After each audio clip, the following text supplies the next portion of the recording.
Greetings, my name is Eli Anderson, and I am the storytelling expert from the StoryAidEU project. I teach, lecture, write, and deliver a range of storytelling courses and productions. And today, it's my pleasure to guide you through the exciting module number 5, which talks about mindfulness in healthcare.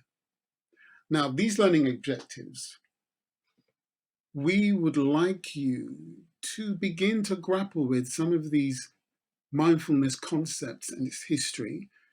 Also, to really look at some of the mindfulness networks and the examples of mindfulness in healthcare in your practice.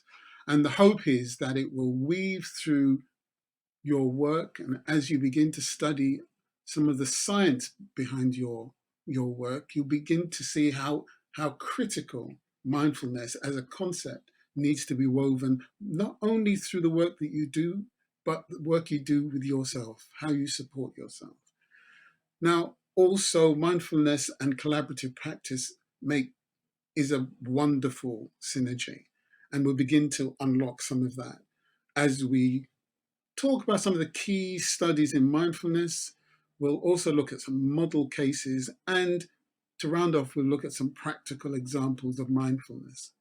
Now, the history of mindfulness is an interesting one.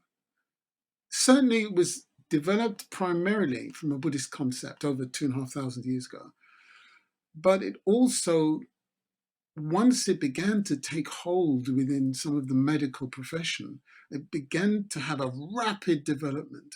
And the person who was really important to that is a person called Dr. John Kabat Singh. And he began to weave that into the work that he was doing and built a couple of courses out of that, which you may start to hear about. Mindfulness-based stress reduction and the other mindfulness course, which is talking about cognitive development. Now, mindfulness is a meditational practice, and that's really important to begin to think about, that it's not simply something you do once and twice, but it's something that you have to do on a daily basis in order to ensure that you can use it properly and that you can apply it in a very powerful way. It's really looking at meditation as practice, meditation as medicine. And once you begin to look at that, you're really touching on something that happened in the 1860s, really, to the 1870s, which is beginning to look at how we look at meditation, a person called Emmanuel Swinburne. And finally, we're looking at understanding some of the tensions between health, and mindfulness can begin to help you see that. I use it often in my own practice and for myself. Now, there are 3 really critical beliefs here around mindfulness, and one is purpose, presence, and acceptance. Now, purpose is effectively an intentional way and a purposeful way of doing things. The presence is to be fully engaged with what's taking place, and acceptance is to be aware of what happens in the moment and not to simply ignore some of the things and signs and things that take place in the moment. They are absolutely critical. Now, it wouldn't be a presentation as powerful without a quote from the Dr. John Kabat-Zinn. And he talks about mindfulness means paying attention in a particular way on purpose in the present moment and with non-judgment. Now that's really important to really, again, I would ask you, just stop the video there and scribble that down. Because once you've done that, it gives you a key to understanding a whole range of things around what mindfulness is. Now, there's some very important defining attributes around mindfulness. It's the focus on concentration and insight. It's that intentionality that we were talking about, so important before, that purpose, the intention of practice, that clarity of being aware of what's taking place around you, being present, but also this awareness of perception and the choices you are making in the moment, the words and the deeds. It's that attempting to be accepting of what's taking place with you. Now, the first defining attribute that we spoke of earlier, it's expected that in order to cultivate this has to be a practice that takes place every day. In fact, in a way, you have to be purposeful in how you practice this. The second one, as we've spoken before, is the intention of practice, but it is that clarity of being aware. And the third and final is really talking about the perception of the choices in thoughts, words, and deeds. It is that acceptance of what is taking place that could be fairly complex issues that you are dealing with, but actually what is taking place between you and the person needs to be understood and given a sense of gravity that may not otherwise it be given in any other way. Now, why is mindfulness important? I'm glad you asked me that question. It's really entered the medical landscape, not an awfully long time ago. However, the World Health Organization in 1978 saw mindfulness as being a really critical part of well-being, spiritual well-being, not only the absence of disease and infirmity. It's really talking about it should be part of your daily practice. It is a practice, as we've said previously. It is that notion of humanity that it challenges. What happens to us? What is important to us? What is the nature of who we are? These things are challenged and emerge as a result of that practice. It should be part of the curriculum and the belief system that you use, because we're always talking about how do we interact with human beings as human beings. And it's part of the ethical appropriateness of who we are. Again, it is important to recognize where this mindfulness practice originates and where it originates from, as we've said, the Buddhist environment.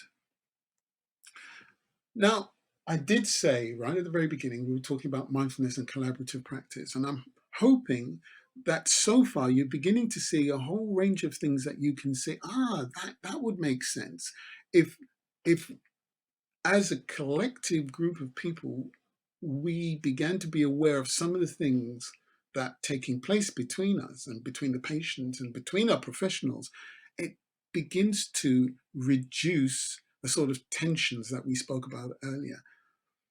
If we adopt it as our own practice as a professional, one of the things that it does immediately is reduce stress. It begins to allow us to be aware of the kind of emotional demands and the competing responsibilities that pressure the healthcare staff, irrespective of which country you come from. There is also a very strange way in which we as professionals tend to try and work in silos, in individual groups. And really what we're trying to do is build a relationship between the patient and the person. And once you begin to do that, what you're trying to do as using mindfulness is you're trying to hear some of the things that people are saying, some of the things that cause tension, and to be aware that they are causing tension between the people, between the vulnerable people, because that really is one of the things you need to be doing, is understanding where the tension is and how you can relieve some of that tension. And sometimes it is your tension that you need to relieve. Now, those frameworks are so critical, and we talked about it earlier, the cognitive therapy, which is the mindfulness cognitive therapy, and the mindfulness-based stress reduction. Those are two courses that I'm sure your college will be able to connect you to. And as a result of those two courses, it has exploded across the globe, exploded across those healthcare provisions that are very time poor. Because of the way they've been structured, it allows people to go through those mindfulness programs. Here, I would ask you to stop the video and really scribble down some of the key studies that you will see.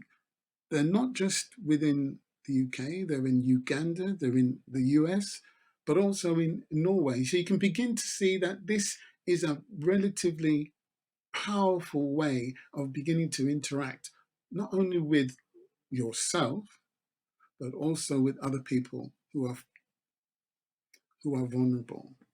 Now, this particular model case is a really critical one, really interesting, because it begins to pull together the intentionality of practice, how being clear can really make you fully aware, and it can allow you to make choices that are in the moment and supportive of the person. So you can see that in the beginning, you've got a man here who is generally unkempt and scruffy.